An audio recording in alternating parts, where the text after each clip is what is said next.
ಲಾಲ್ಬಾಗ್ ಅಭಿವೃದ್ಧಿಗೆ ಜಿಬಿಎ ವತಿಯಿಂದ 10 ಕೋಟಿ ರು ಅನುದಾನ ನೀಡಲಾಗುವುದು ಎಂದು ಡಿಸಿಎಂ ಡಿಕೆ ಶಿವಕುಮಾರ್ ಘೋಷಣೆ ಮಾಡಿದ್ದಾರೆ. ಈ ಕುರಿತು ಮಾತನಾಡಿದ ಡಿಸಿಎಂ ಡಿಕೆ ಶಿವಕುಮಾರ್ ಅವರು, ಅನೇಕ ಸಾರ್ವಜನಿಕರ ಜೊತೆ ಚರ್ಚೆ ಮಾಡಿ ಅವರ ಸಲಹೆ ದೂರುಗಳನ್ನು ಆಲಿಸಿದ್ದೇನೆ. ಶೀಘ್ರದಲ್ಲೇ ಅವರ ಸಮಸ್ಯೆ ಬಗೆಹರಿಸಲಾಗುವುದು. ಲಾಲ್ಬಾಗ್ ಅಭಿವೃದ್ಧಿಗೆ ಜಿಬಿಎ ವತಿಯಿಂದ 10 ಕೋಟಿ ರು ಅನುದಾನ ನೀಡಲು ತೀರ್ಮಾನಿಸಿದ್ದೇವೆ. ಹಿರಿಯರು ಹಾಗೂ ಮಹಿಳೆಯರಿಗೆ ಅನುಕೂಲವಾಗುವಂತೆ ಜಿಮ್ ಮಾಡಲಾಗುವುದು ಎಂದು ಭರವಸೆ ನೀಡಿದರು.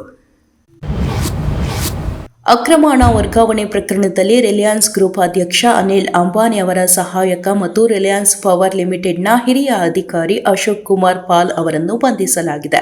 ಕಂಪನಿಯಲ್ಲಿ 25 ವರ್ಷಗಳಿಗೂ ಹೆಚ್ಚು ಕಾಲ ಚಾರ್ಟೆಡ್ ಅಕೌಂಟೆಂಟ್ ಆಗಿದ್ದ ಅವರನ್ನು ಸುಮಾರು 17,000 ಕೋಟಿ ರು ಮೌಲ್ಯದ ಬ್ಯಾಂಕ್ ಸಾಲ ವಂಚನೆಗೆ ಸಂಬಂಧಿಸಿದ ಹಣ ವರ್ಗಾವಣೆ ಆರೋಪದಲ್ಲಿ ಜಾರಿ ನಿರ್ದೇಶನಾಲಯ ಬಂಧಿಸಿದೆ.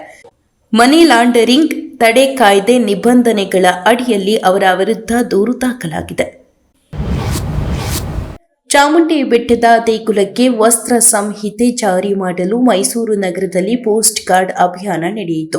ಅರಮನೆ ಕೋಟೆ ಆಂಜನೇಯ ದೇವಾಲಯದ ಬಳಿ ಹಿಂದೂ ಪುಣ್ಯಕ್ಷೇತ್ರಗಳ ಸಂರಕ್ಷಣಾ ಸಮಿತಿಯಿಂದ ಅಭಿಯಾನ ನಡೆಯಿತು. ಮುಜರಾಯಿ ಸಚಿವರಿಗೆ ಪತ್ರ ಬರೆದು ವಸ್ತ್ರ ಸಂಹಿತೆ ಜಾರಿಗೆ ಒತ್ತಾಯ ಮಾಡಲಾಗಿದೆ. ವಸ್ತ್ರ ಸಂಹಿತೆ ಜಾರಿ ಮಾಡುವಂತೆ ಘೋಷಣೆ ಕೂಗಿ ಪೋಸ್ಟ್ ಕಾರ್ಡ್ಗಳನ್ನು ಸಚಿವರಿಗೆ ರವಾನೆ ಮಾಡಲಾಯಿತು. ಡಿಸಿಎಂ ಡಿಕೆ ಶಿವಕುಮಾರ್ ನನಗೇನು ಸಿಎಂ ಆಗಲು ಆತುರವಿಲ್ಲ ಎಂದು ಹೇಳಿದ್ದಾರೆ.